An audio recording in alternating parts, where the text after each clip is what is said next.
Bonjour à toutes et à tous, bienvenue sur le plateau de Big Media de BPI France. Nous sommes à Porte de Versailles, à Paris, au cœur de Santexpo, le rendez-vous annuel de la santé et du médico-social. Je m'appelle Lise Loumet, je suis rédactrice en chef adjointe du pôle numérique de Sciences et Avenir, qui est la référence de l'actualité scientifique en version magazine et en ligne. Le sujet que nous allons explorer lors de cette table ronde est le suivant: intelligence artificielle, exosquelette, pompe cardiaque, les innovations qui révolutionnent la santé. Alors, l'intelligence artificielle, les exosquelettes, les pompes cardiaques, tout le monde en a déjà entendu parler de ces innovations médicales visant à révolutionner la vie des patients et nous n'en sommes qu'au tout début. Quels sont les acteurs à l'origine de ces dispositifs? Quels sont les patients qui en bénéficient déjà et ceux qui en bénéficieront demain? Alors avec nous pour répondre à ces questions, 3 spécialistes. Fabien Expert, vous êtes responsable technique chez Wondercraft, une société française fondée en 2012 par un groupe d'ingénieurs qui refusait d'accepter que le fauteuil roulant reste le seul moyen de déplacement pour les personnes privées de la marche et qui développe, fabrique et commercialise des exosquelettes de marche autonome. Avec nous également Charlotte Rasser, vous êtes responsable stratégie et affaires scientifiques chez CoreWave, une start-up francilienne créée en 2012 et qui a mis au point une technologie de prothèse cardiaque inspirée par la nage ondulante des poissons et qui est destinée aux patients atteints d'insuffisance cardiaque avancée. Et enfin, avec nous, Antoine Thénière, vous êtes médecin, anesthésiste réanimateur, mais aussi directeur général de Paris Santé Campus, un écosystème qui rassemble depuis 2021 des experts et des industriels dans le domaine de l'innovation numérique en santé. Vous êtes aussi le fondateur de la French Care, lancée en février 2022, notamment sous l'impulsion de BPI France, et qui a pour volonté de faire dialoguer les acteurs du système de santé et d'encourager les partenariats publics-privés. Alors, je me tourne tout d'abord vers vous, Fabien Expert. Est-ce que vous pourriez nous parler un petit peu donc, des exosquelettes que Wondercraft crée? Donc, bonjour à tous.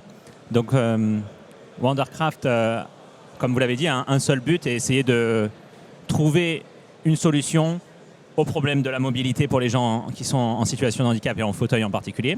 Et donc, pour cela, c'est donné comme challenge de développer un exosquelette complètement auto-équilibré, qui est capable de reverticaliser les gens qui sont en fauteuil et qui a 2 objectifs principaux. Le premier, qui a été le premier challenge qu'on a essayé de relever, c'est d'essayer de retrouver la capacité à marcher pour des gens qui ont des pathologies où il y a encore un espoir de retrouver de la mobilité. Et le deuxième challenge que relève Wondercraft, et c'est vraiment en ce moment, c'est aussi d'aller vers une autonomie retrouvée et donc proposer un exosquelette qui sera utilisé au quotidien pour réaliser des tâches vraiment de la vie quotidienne, pas dans un but uniquement de rééducation, mais vraiment là dans un but d'autonomie. Alors à quel type de patients du coup sont destinés ces exosquelettes? Donc tel qu'on le voit, vraiment c'est pour toute personne qui souffre d'un déficit des membres inférieurs. Après il y a un peu des étapes, donc forcément on a développé une technologie qui est particulièrement adaptée pour les pathologies lourdes. Donc en priorité pour la rééducation, les pathologies les plus concernées, ça va être des gens qui ont eu par exemple un AVC et qui après leur accident vont avoir besoin d'aide pour retrouver de la capacité à marcher. Et c'est un dispositif, comme je l'ai dit, qui est capable d'assurer complètement la stabilité de la personne, donc qui est capable de faire marcher quelqu'un qui n'a plus aucune force dans ses jambes, qui n'a plus aucun contrôle de ses muscles. Et donc ça va être souvent les pathologies les plus lourdes pour lesquelles cet exosquelette sera parfaitement adapté. Sinon, il y a d'autres technologies éventuellement qui peuvent être plus adaptées. Et donc on va parler de blessés médulaires complets. On va parler éventuellement de maladies dégénératives dans des stades assez avancés où les gens n'ont plus la capacité de marcher, mais éventuellement aussi ont d'autres conséquences de leur maladie qui font qu'ils n'ont même plus la capacité par exemple de s'habiller et tout ça. Donc souvent ils ont besoin d'aide, mais ils peuvent quand même utiliser un exosquelette et grâce à ça retrouver une autonomie supérieure à leur quotidien. Alors on pense notamment aux AVC. Est-ce que par exemple des patients qui auraient Parkinson, les maladies de neurodégénératives de ce type-là, est-ce que ça rentre aussi en ligne de mire de Wondercraft? Alors initialement pas du tout, c'est-à-dire qu'on n'avait pas identifié, comme vous l'avez dit, on a été fondé par des gens qui sont plutôt des spécialistes en ingénierie et au début on ne connaissait pas la maladie de Parkinson et c'était pas dans notre radar, je dirais. Et puis progressivement, depuis 2019, on a commercialisé un exosquelette dans les centres de soins et où on a eu pas mal de retours d'équipes médicales disant peut-être que sur la maladie de Parkinson, ça peut aussi aider. On sait que Ce qui pose problème dans la maladie de Parkinson, c'est qu'il n'y a plus l'information qui arrive qu'on veut déclencher la marche à peu près. Mais il y a un freeze initial, mais que ça peut permettre de dépasser ce stade et que ça pourrait aider à éviter la dégénérescence progressive, plutôt que ça va solutionner la maladie évidemment. Et donc on a des équipes de recherche actuellement qui utilisent l'exosquelette pour des patients qui ont Parkinson, en regardant justement cet aspect-là. Est-ce que c'est bénéfique pour eux? Et si oui, quelles sont les conséquences de ça? Et donc, du coup, vous êtes utilisé principalement dans les centres de santé. Quel type de centre c'est? Est-ce que c'est des hôpitaux également? Donc actuellement, et depuis 2019, on est commercialisé dans les centres de santé en Europe et aux États-Unis depuis 2022. Le plus classiquement, c'est des hôpitaux, mais ça peut être des structures un peu plus diversifiées qui font de la rééducation. Et notamment, en France, on a été aussi dans des maisons d'accueil spécialisées qui sont là, qui ont des résidents à plein temps, qui sont des gens qui souffrent de différentes pathologies et qui vont utiliser l'exosquelette, par exemple, une fois par semaine pour garder une sorte d'activité physique et éventuellement qui vont avoir des objectifs thérapeutiques propres à chacun. Donc on va se retrouver dans tout un tas de structures, des plus grandes, vraiment les CH français ou étrangers, et aussi des structures beaucoup plus petites avec des résidents permanents, par exemple, comme les foyers d'accueil spécialisés. D'accord. Et alors, est-ce que vous avez plutôt un exosquelette, un modèle d'exosquelette, ou vous en avez plusieurs modèles selon les pathologies, et à quoi ressemble-t-il concrètement? Donc on a dans les centres de soins, nous, un seul modèle, dans le sens où on l'a pensé pour être fait pour des gens qui n'ont aucun contrôle de leurs jambes, mais il fonctionne aussi avec des valides complets. Donc ça, indirectement, il couvre toute la panel de pathologies qu'on peut avoir entre les deux. À quoi il ressemble? Donc c'est une machine, quand même une machine assez impressionnante. Elle fait environ 80 kg. Elle est équipée de 12 degrés de liberté, donc à 12 on a l'équivalent de 12 articulations qui vont permettre de reproduire 2 degrés de liberté au niveau de la cheville, l'équivalent d'un genou et l'équivalent d'une hanche complète avec 3 moteurs différents. Et ces 12 degrés de liberté, grâce à un ensemble de capteurs et un calcul très rapide en temps réel de la trajectoire permettant de stabiliser la personne, va être capable de contrôler complètement et reproduire une marche bipède très proche de la marche humaine. Et par contre, pour aller plus loin, on a un seul modèle à l'heure actuelle pour les centres de soins, et par contre on travaille ardemment et on est assez proche de faire notre premier essai clinique avec un exosquelette qui lui est destiné aux gens dans leur quotidien, qui dans le principe est assez similaire, sauf qu'il est plus léger, il est fait pour être conçu en plus grand volume et il a des propriétés, il a des capacités un peu supérieures et permettra d'aller affronter les challenges du quotidien. Et les challenges du quotidien pour des gens qui sont en fauteuil, c'est tout bête, c'est un trottoir, c'est des marches, c'est des choses comme ça qui sont assez simples pour nous, qui restent encore le principal frein à l'autonomie des gens en fauteuil. Alors ça paraît un peu lourd comme ça, un exosquelette de 80 kg par rapport à un fauteuil roulant. Quels sont vraiment finalement les vrais avantages par rapport à un fauteuil roulant? Donc il y en a, c'est ce que j'ai dit un peu au début, il y en a deux. Il y en a un, le principal, c'est le point de départ, c'est quand même la santé. La position assise prolongée, c'est forcément pas bénéfique. Il y a beaucoup de conséquences à ça, la perte de densité osseuse, des problèmes digestifs, de la spasticité qui peut se former. Donc il a été prouvé qu'il y a vraiment beaucoup d'intérêt à la position verticale et aussi de reproduire la marche et les impacts qu'il y a dans la marche qui vont contribuer à renforcer notre corps. Et donc forcément ça va éviter toutes ces conséquences négatives à la position assise. Pour certaines pathologies, il va vraiment y avoir la capacité de réapprendre à marcher, comme on en a parlé pour par exemple les AVC. Et après, le vrai autre intérêt est quand même d'aller vers le gain d'autonomie. C'est évidemment ce que les gens le demandent le plus. Là, pour le coup, le fauteuil roulant, c'est très bien. On sait ce que ça permet et on sait aussi toutes les limites qu'il y a à ça. Comme je l'ai dit, un trottoir est suffisant pour empêcher d'aller quelque part. Donc on voit que c'est quand même très très pénalisant. Un exemple assez bête, vu qu'on est à Paris, c'est personne n'ose prendre le métro à Paris quand on est en fauteuil roulant. Pas que ça soit impossible, mais que c'est tellement compliqué qu'en fait les gens ne le font pas. Et au final, c'est quand même pas la même vie dès qu'on est tout le temps dépendant d'un véhicule et ainsi de suite. Donc il y a vraiment ce besoin qui est très présent chez les gens et auquel on essaie de répondre. Très bien. Et donc vous avez parlé, donc vous équipez des centres de santé en France et aussi dans le monde. Quelle zone en fait géographique vous couvrez avec Wondercraft? Donc nous, c'est une question aussi d'autorisation. On a d'abord obtenu les autorisations européennes, donc le marquage chez eux.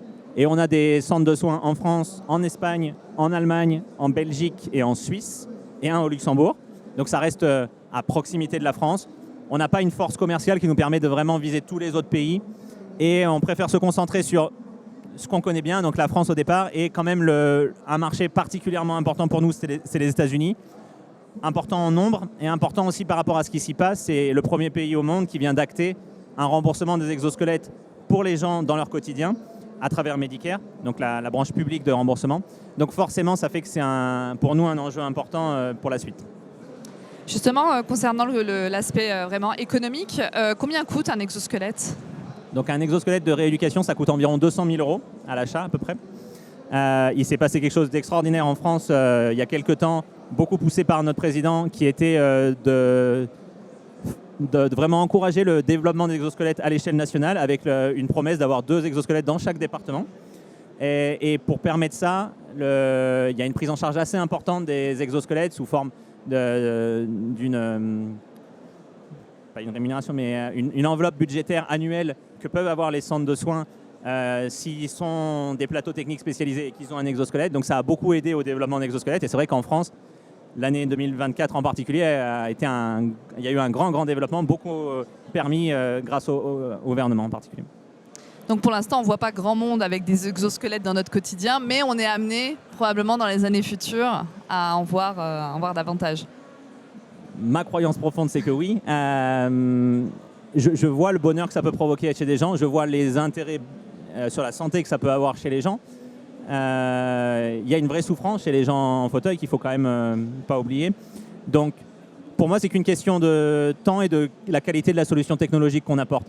Peut-être j'espère que ça sera Wondercraft, peut-être que ce ne sera pas Wondercraft, mais ma conviction profonde, c'est que de toute façon, on va y arriver et que ça permettra d'améliorer le quotidien de gens qui sont en souffrance, ce qui est quand même un des guides principaux qu'on peut avoir pour beaucoup d'entreprises de la FTA. Alors c'est vrai qu'on pense à beaucoup d'acteurs américains quand on pense aux exosquelettes, et en France, finalement, Wondercraft est tout seul. C'est la seule entreprise à faire des exosquelettes. Alors dans un exosquelette à but médicaux, on est la seule entreprise. Et évidemment, il y en a aux États-Unis aussi. En soi, on reste très rare au niveau mondial à essayer de faire un exosquelette qui est complètement stabilisé. On a beaucoup d'exemples d'exosquelettes qui ont quand même besoin de béquilles, ce qui est évidemment un frein à l'utilisation d'exosquelettes et qui limite aussi les gens qui peuvent utiliser un exosquelette parce que beaucoup de gens ont des troubles des membres supérieurs aussi. Mais voilà, donc il n'y a pas d'autres concurrents en France. Mais c'est vrai que même au niveau mondial, ça reste quelque chose d'assez émergent, mais pas encore vraiment existant. Et vous savez un petit peu pourquoi finalement il y a ce marché qui s'est développé que ces dernières années? Pourquoi on n'a pas déjà des exosquelettes qui sont autour de nous, voilà, développés par beaucoup d'entreprises? Finalement, pourquoi aussi peu d'acteurs? Je pense que c'est toujours la conjonction de 2 choses. Il y a une question technologique, ça repose sur des batteries lithium, ça repose sur des moteurs embarqués qui fournissent une puissance importante. Donc il y a des briques technologiques qui étaient nécessaires, mais c'est vrai qu'elles semblent exister quand même depuis quelques années. Mais c'est la conjonction des possibilités technologiques de réaliser la machine et toujours l'intérêt économique que ça peut présenter aussi pour une entreprise pour se lancer là-dedans, à quel point il y a un marché qui est possible. On voit que la question du handicap est de plus en plus présente dans la société, d'essayer de venir en aide aux gens en situation de handicap, et donc ça débloque des fonds pour lancer des projets comme celui-là, mais c'est vrai aussi pour d'autres. Je pense que c'est la rencontre de l'aspect financier, l'aspect technologique, et puis probablement des gens un peu rêveurs qui à un moment se disent je vais essayer. Très bien, merci beaucoup Fabien Merci Expert. bien. Alors je me tourne vers vous Charlotte Rasser. Donc est-ce que vous pourriez nous parler tout d'abord de la genèse de ce projet de prothèse cardiaque? Oui, CoreWave, c'est une start-up medtech, deep tech et industrielle qui a été fondée en 2012 et qui est membre du French Tech 120 depuis 3 ans. Et notre mission, c'est d'aider les professionnels de santé à sauver les patients en insuffisance cardiaque avancée et à leur offrir une vie pleinement active. Et donc pour ça, on développe des pompes cardiaques qui sont basées sur une technologie qui est unique, qui est protégée par une 50aine de brevets et qui est issue de plus de 10 ans de R&D. Et donc l'origine de cette technologie-là, c'est un inventeur, Jean-Baptiste Drevet, qui était un ingénieur des arts et métiers et qui cherchait des manières de pomper différents fluides de la manière la plus efficace possible, la plus efficiente. Et donc il s'est inspiré de la nage ondulatoire des animaux marins comme les dauphins. Et que c'est un type de nage qui est très largement répandu chez les animaux marins, qu'on trouve chez des animaux aussi différents que les dauphins, certains requins ou des anguilles. Et donc en reproduisant ce type d'ondulation avec une membrane en polymère souple, on est capable de pomper un fluide, donc dans notre cas du sang, de manière efficace et en produisant peu de dégâts sur ce fluide. Et donc la création de CoreWave, c'est la rencontre entre cet inventeur, Jean-Baptiste Drevet, qui ne travaillait absolument pas dans le médical, et un start-up studio spécialisé dans le dispositif médical qui est MD Start. Et donc quand ils sont rentrés en contact, ils ont eu l'idée de développer une application spécifique pour les pompes cardiaques implantables à partir de cette technologie de pompe à membrane ondulante. D'accord. Et donc, vous avez parlé de patients atteints d'insuffisance cardiaque avancée. Est-ce que vous pourriez nous dire combien de personnes dans le monde sont atteintes d'insuffisance cardiaque et quelle est la différence du coup avec l'insuffisance cardiaque avancée ? Aujourd'hui, il y a plus de 60 millions de personnes dans le monde qui sont atteintes d'insuffisance cardiaque. Et c'est un chiffre malheureusement qui va plutôt en augmentant en raison du vieillissement de la population et de la sédentarité notamment. Donc, parmi ceux-là, il y a une petite fraction qui est en insuffisance cardiaque avancée. Et donc dans cette population-là, il y a différents types d'insuffisance cardiaque, mais pour, disons, la plus répandue dans l'insuffisance cardiaque avancée, la solution, c'est soit la transplantation cardiaque, mais qui est limitée par le nombre de donneurs, soit les pompes cardiaques implantables du type qu'on développe chez CoreWave. Et donc quand on pense aux prothèses cardiaques, on pense entre autres à la société Carmat. Vous avez absolument rien à voir avec Carmat. Alors non, le développement de CoreWave est complètement séparé de celui de Carmat. Et par ailleurs, ce n'est pas les mêmes dispositifs. Carmat développe et produit et commercialise maintenant une pompe cardiaque qu'on appelle un cœur artificiel total. Donc, c'est-à-dire qu'on retire complètement le cœur natif et on le remplace par cette pompe-là, qui assure la fonction de toutes les parties, des deux parties du cœur.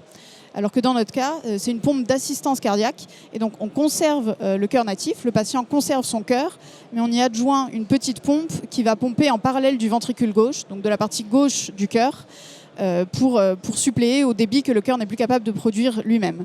Donc, c'est des dispositifs différents qui ne s'adressent pas aux mêmes populations exactement. Et par ailleurs, une technologie qui est complètement différente à la base. D'accord. Et du coup, si vous pouvez nous décrire un petit peu à quoi ressemble cette prothèse cardiaque. Oui, c'est une pompe donc, qui est implantable, qui fait à peu près cette taille-là, et qui va pomper le sang au moyen d'une canule, donc un petit tuyau, si on veut, très court en métal, dans le ventricule gauche, donc dans la plus grosse chambre du cœur, et avec une prothèse de sortie, donc pour le coup un tuyau en plastique, si on veut, qui va le ressortir dans l'aorte, qui est l'artère de sortie du cœur. Et donc comme ça, on fait un circuit parallèle qui va pomper le sang pour faire la fonction que le cœur n'est plus capable de faire lui-même, c'est-à-dire de sortir en permanence environ 5 litres par minute de sang. Et la différence entre notre pompe et les pompes cardiaques d'assistance gauche qui existent déjà, c'est donc déjà la technologie. Nous, on a cette technologie unique de pompe à membrane ondulante, alors que les autres pompes sont basées sur des technologies rotatives qui existent depuis des décennies. Et par ailleurs, sur ce qu'on est capable de faire avec cette technologie, c'est de redonner un pouls aux patients. Parce qu'aujourd'hui, les patients qui ont des pompes cardiaques rotatives n'ont plus de pouls. Donc, ils sont vivants, ils ont le débit sanguin moyen dont ils ont besoin, mais si on leur prend le pouls, en général, on n'en détecte plus parce que la pompe crée un débit constant. Et donc ça évidemment, ça occasionne des dysfonctionnements sur l'organisme qui sont à l'origine d'un certain nombre de complications. Et donc la pompe de CoreWave, elle est capable de recréer un pouls pour ces patients-là. Et par ailleurs, elle est aussi capable de s'adapter aux besoins des patients en temps réel pour pomper plus quand les patients montent des escaliers et moins quand ils dorment. Ce que là encore ne font pas les pompes cardiaques actuelles.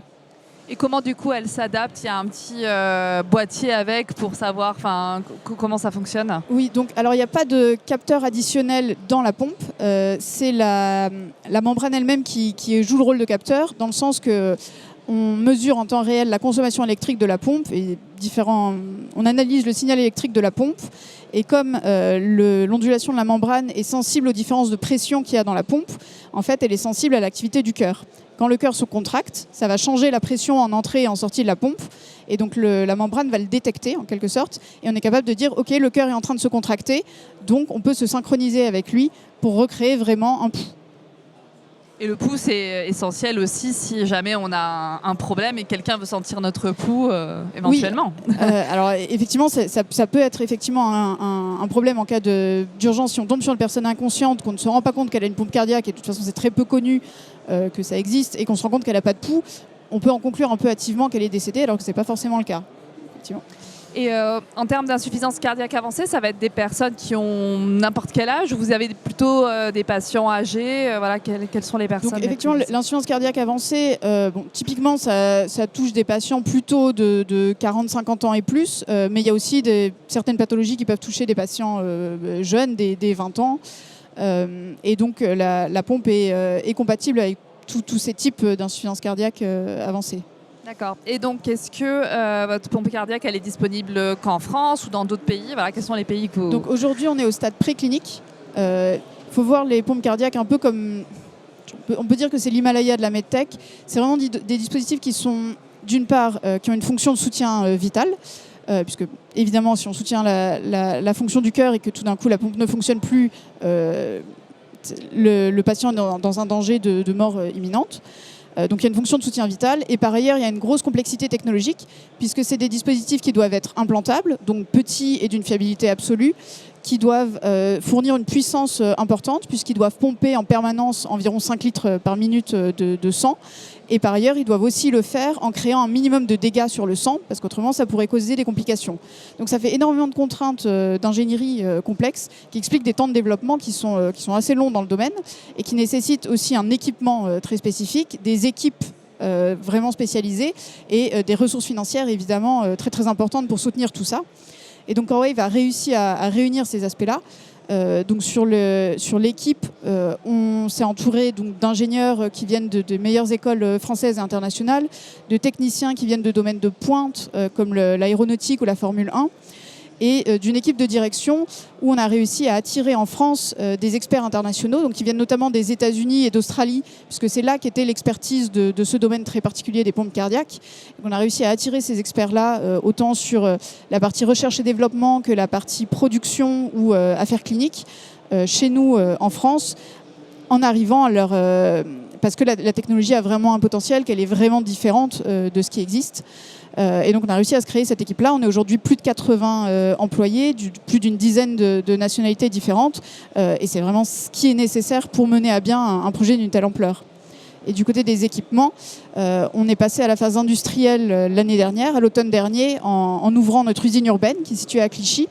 Et donc sur un même site de 2400 m², on a cette usine urbaine avec une salle blanche où sont assemblées les pompes cardiaques, notre centre de recherche et développement et le siège social pour vraiment maintenir la cohésion entre les équipes et permettre des échanges entre les personnes qui dessinent les pompes et celles qui les produisent, pour s'assurer qu'on a un dispositif qui peut avoir la qualité dont on a besoin.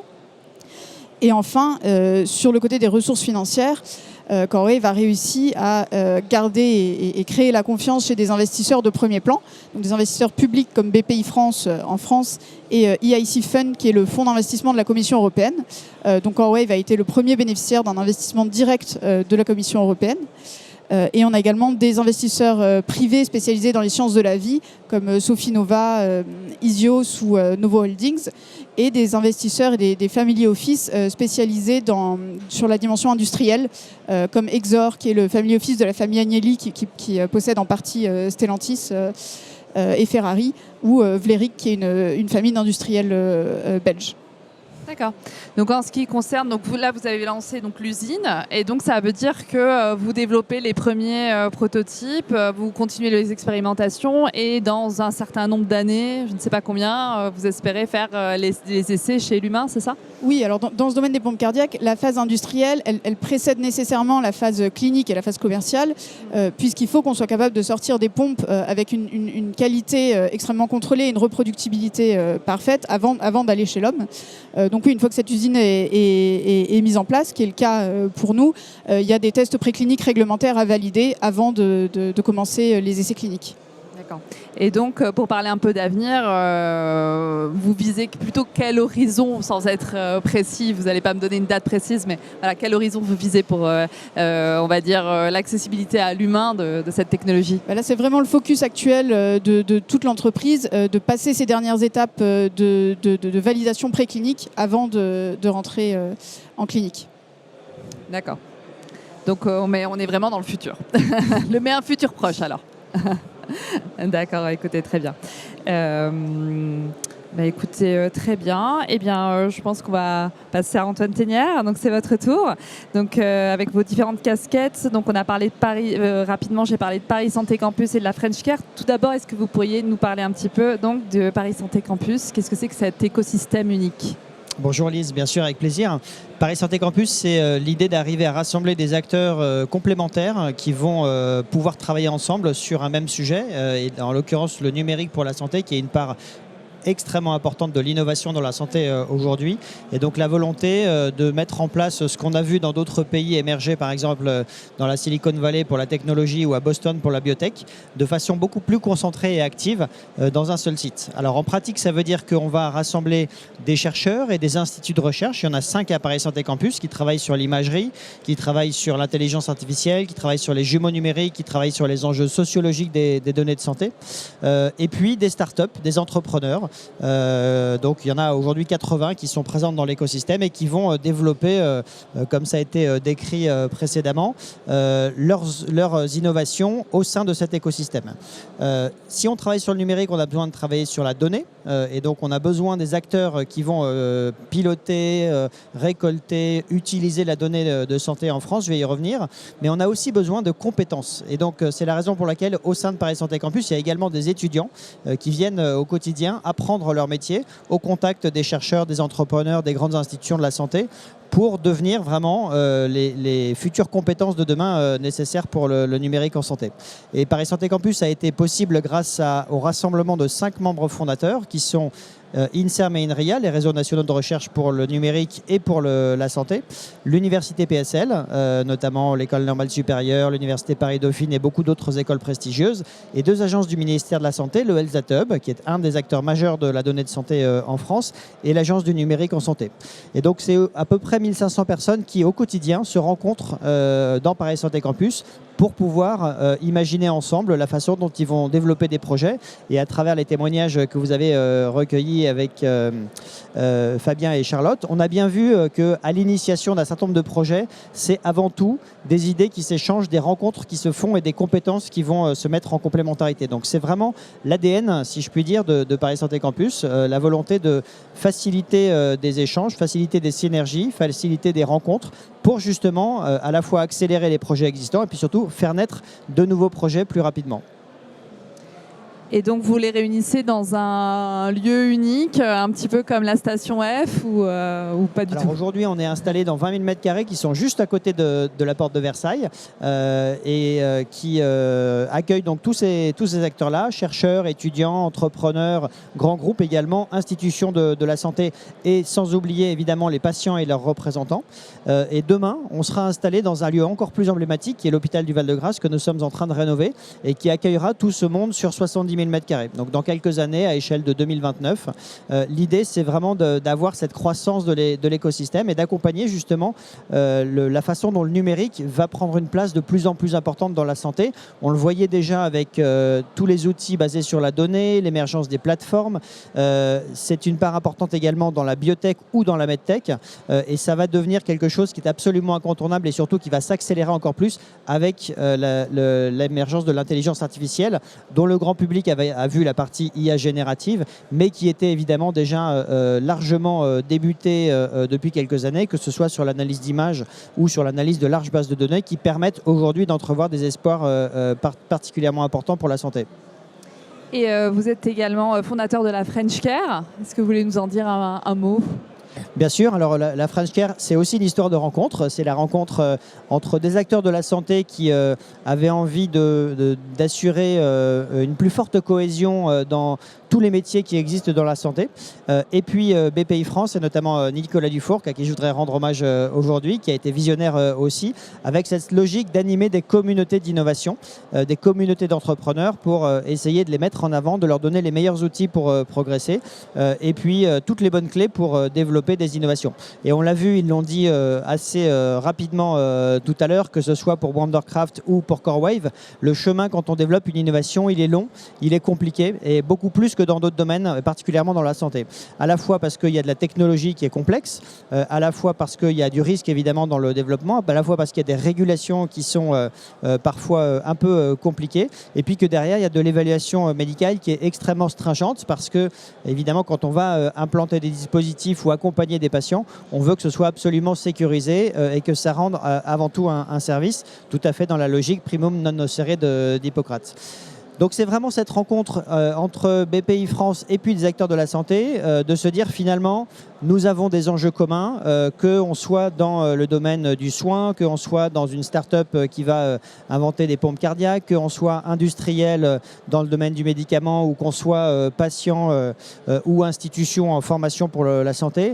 Et cette logique de se rassembler pour mieux se parler, mieux se comprendre et innover ensemble répond aussi à la fois à l'accélération forte qu'on voit dans l'innovation pour la santé aujourd'hui et surtout aux attentes des patients et de la société qui veulent avoir à disposition les meilleurs outils, les plus récents et le plus rapidement possible. Et donc c'est une aventure qui a commencé effectivement il y a 2 ans, qui est pour l'instant très riche, très forte et qui permet justement, grâce à ces rencontres, grâce à ces échanges et grâce à cette communauté, d'avoir un signe distinctif de reconnaissance qui est le petit coq blanc, qui est finalement le cousin de la French Fab, de la French Tut et puis de la French Tech qui a émergé une dizaine d'années, et avec la volonté de suivre un futur aussi réussi et aussi ambitieux que les autres justement communautés d'innovation dans la santé.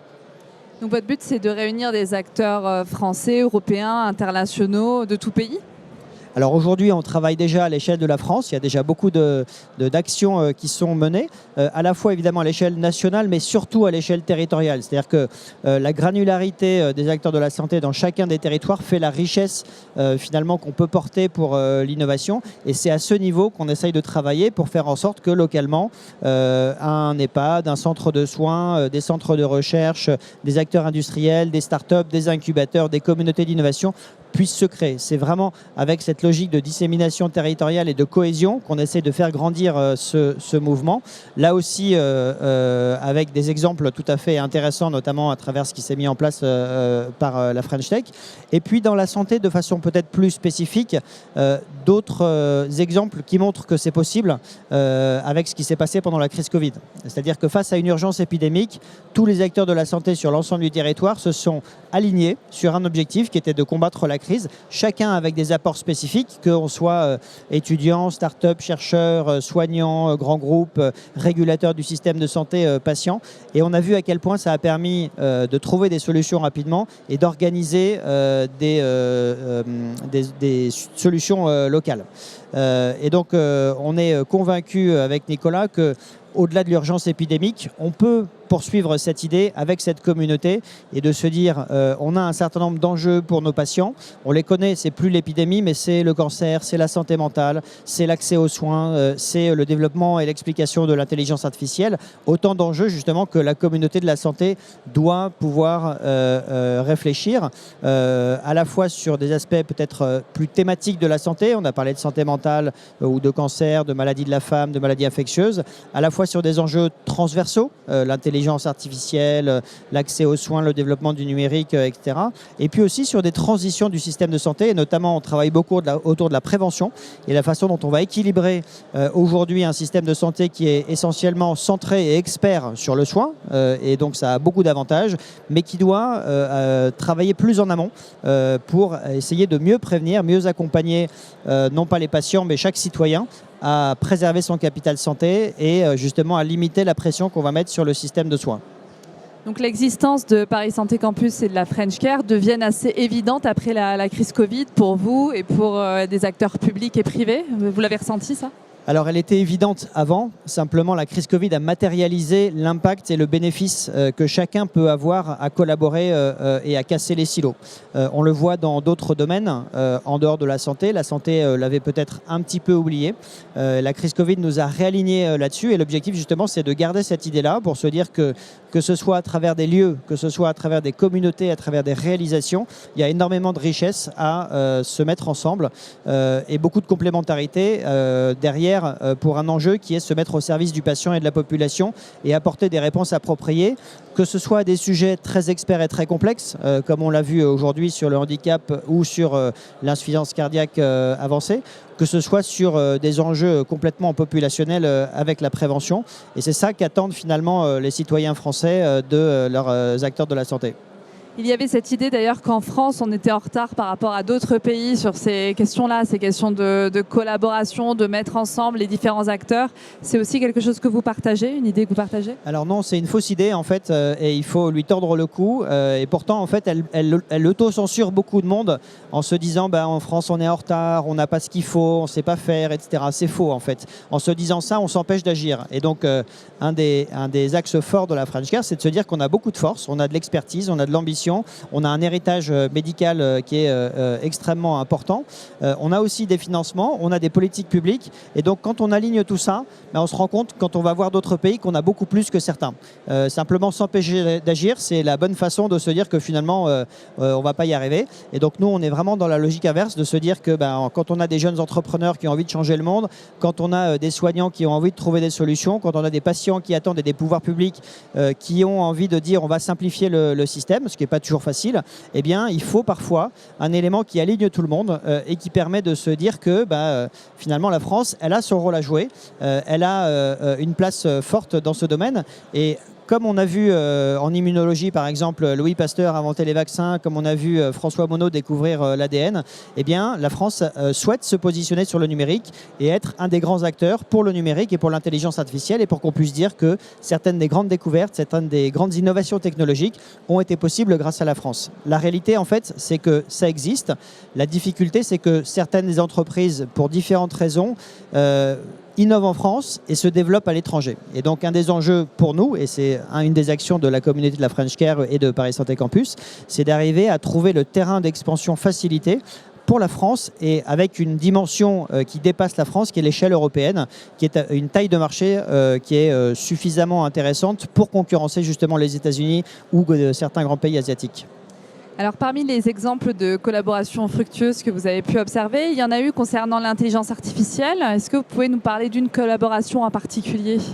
Alors oui, il y a beaucoup de collaborations extrêmement intéressantes. Je disais tout à l'heure que l'intelligence artificielle vient comme un accélérateur supplémentaire du développement du numérique et de l'innovation en général.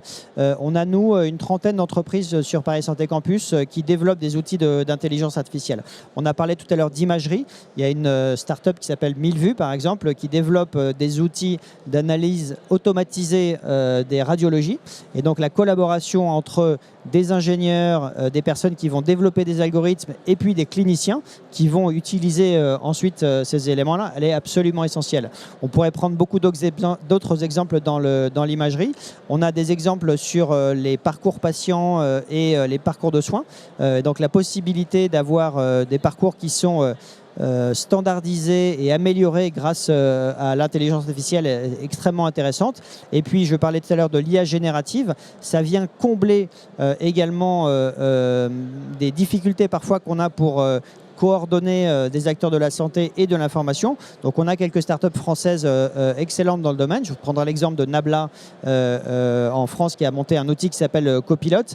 Et là aussi où il y a des nécessaires collaborations entre des développeurs, des ingénieurs, des professionnels de santé, des patients qui vont tester ces outils-là. Donc ce développement et ces collaborations, elles sont absolument clés si on veut accélérer les phases d'évaluation et de passage des réglementations dont on a parlé tout à l'heure, et qui vont être finalement un enjeu extrêmement fort pour les startups, parce que c'est du temps, et que ce temps, c'est de l'argent quand on doit faire des levées de fonds et assurer des développements. D'accord, merci beaucoup Antoine. Fabien, concernant l'intelligence artificielle, est-ce que vous, c'est aussi, ça change absolument tout au niveau des exosquelettes, ou alors vous n'utilisez pas cette technologie ? Alors forcément on l'utilise et on regarde. Il y a un peu l'idée avec l'intelligence artificielle. En soi, dans le contrôle de robots bipèdes, on a longtemps fait quelque chose qu'on appelle du model base. Donc on essaie de faire une modélisation de notre robot au plus précis, et on va faire un contrôleur intelligent basé beaucoup sur des maths très très lourdes là-dessus. Donc on a forcément commencé plutôt comme ça. Avec l'arrivée de l'intelligence artificielle, on est en train de faire ce shift vers vraiment l'intelligence artificielle, avec l'idée qu'on va pouvoir aller encore plus loin. Ça reste une idée, plus qu'on a encore réussi à le démontrer, mais il y a vraiment cette idée très forte que face à l'inconnu, l'intelligence artificielle sera plus forte que tout ce qu'on est capable de modéliser. Et donc on travaille beaucoup actuellement avec des choses de reinforcement learning, donc apprentissage, d'algorithmes d'apprentissage, avec des résultats qui sont déjà vraiment très intéressants et avec l'idée qu'en plus, en multipliant les données d'apprentissage justement, on va aller encore plus loin et encore plus loin que ce que même on est capable d'imaginer comme situation et que pourtant ce seraient des situations qu'on est susceptible de rencontrer dans la vie courante. Charlotte, est-ce que l'intelligence artificielle va aussi révolutionner votre domaine à vous au niveau des prothèses cardiaques ? Alors, je pense qu'il y aura un impact, c'est certain. Dans notre cas, la pompe a des algorithmes qui lui permettent de se synchroniser avec le cœur natif et de s'adapter aux besoins du patient. Aujourd'hui, à moins de prendre une exception très très large d'intelligence artificielle, j'appellerai pas ça de l'intelligence artificielle la manière dont on le fait. Mais par contre, une fois qu'on aura accumulé un peu une quantité importante de données basées sur la pratique clinique avec des vrais patients, là on pourra envisager d'améliorer ces algorithmes-là et aussi éventuellement dans un futur un peu plus lointain, de fournir une aide au diagnostic aux médecins pour analyser plus finement tous les signaux que la pompe reçoit et leur dire là, peut-être qu'il faut faire comme ci, comme ça, pour ajuster au mieux les paramètres de la pompe, ce qui aujourd'hui n'est pas du tout fait dans les pompes cardiaques. Donc oui, c'est une piste possible. Et par ailleurs, un peu plus largement sur l'insuffisance cardiaque, je pense qu'il y a plein de sujets sur lesquels l'intelligence artificielle pourrait être appliquée, notamment sur la détection plus précoce des patients. D'accord, très bien. Il nous reste quelques minutes. Est-ce que vous voulez ajouter un mot sur justement peut-être une technologie dont on n'a pas parlé et qui vous semble vraiment majeure pour symboliser le futur de la santé ? Est-ce qu'il y a quelque chose qui... on parle énormément d'intelligence artificielle, mais est-ce qu'il y a quelque chose qui vraiment va arriver dans les prochaines années et dont on parle trop peu ? Charlotte, vous avez une idée ou Antoine ? Allez-y. Je ne sais pas si je pourrais parler d'une technologie en particulier, mais j'ai l'impression que dans de nombreux domaines, il y a un peu une démarche qu'on retrouve chez CoreWave, qu'on retrouve d'une certaine manière chez Wondercraft, de faire des objets artificiels qui se rapprochent de la physiologie. C'est-à-dire que si on veut redonner la capacité de se déplacer à un patient, on va aller au-delà du fauteuil roulant qui roule pour se déplacer et se rapprocher de la marche humaine pour lui donner plus de possibilités de se rapprocher de tout ce qui est fait autour du monde pour les humains. Dans notre cas, c'est faire une pompe cardiaque qui soit plus physiologique dans son fonctionnement et qui permette du coup d'avoir des réponses de l'organisme qui sont plus naturelles et qui posent moins de complications. Et ça, j'ai l'impression que grâce à l'évolution de la technologie, c'est quelque chose qu'on est capable de faire de plus en plus dans des domaines très différents en santé. Allez-y Antoine. Peut-être deux concepts qui permettent de faire une synthèse également de ces échanges. Le premier qui est extrêmement important, c'est qu'on est dans un moment où on n'a jamais eu autant d'innovation en si peu de temps. Quand on regarde l'histoire de la santé depuis un peu plus de 2000 ans, on voit une accélération très très forte, ce qui nous permet aussi de combattre des épidémies comme le Covid en peu de temps par rapport à d'autres épidémies anciennes et de limiter l'impact sur les populations. Et là, avec cette idée-là, ce que je voudrais mettre en avant, c'est l'importance des écosystèmes pour faciliter l'innovation. C'est-à-dire qu'on ne peut plus travailler chacun dans son coin à développer des choses intéressantes et en compétition les uns avec les autres. Les enjeux sont tellement forts que l'idée d'arriver à créer des écosystèmes d'innovation, ce qui ne veut pas dire qu'on va mettre tout ensemble, mais au moins où on peut partager des expertises, des compétences, il est absolument essentiel. Le deuxième élément, c'est qu'on a parlé beaucoup d'innovation technologique, mais ce qu'attendent les patients et ce qu'attend la population, c'est aussi des innovations organisationnelles. Et parfois, c'est celles-ci qui sont les plus visibles. Alors, elles sont servies par des innovations technologiques, mais il ne faut pas négliger ces éléments parce que finalement, quand on est patient, c'est ça aussi qui va nous changer la vie, au-delà des outils très experts dont on dispose pour faire du diagnostic, pour traiter, pour faire des nouveaux médicaments, etc. Et donc, ce regard qu'a la population sur l'organisation du système de santé et la façon dont il peut évoluer avec ces innovations est extrêmement important et il ne faut pas le négliger. Oui, la disponibilité de ces dispositifs qui sont très importants. Parce que si vous développez les meilleurs outils du monde mais qui sont disponibles dans aucun centre ou près des patients, on a parlé notamment de territoire, forcément, ça touchera que trop peu de monde. Écoutez, très bien. Eh bien, nous arrivons à la fin de cette table ronde. Je vous remercie beaucoup de nous avoir suivis et je remercie beaucoup nos experts. Vous pourrez retrouver cette conférence en replay et sur les réseaux de Big Media et sur le site de Big Media de BPI France.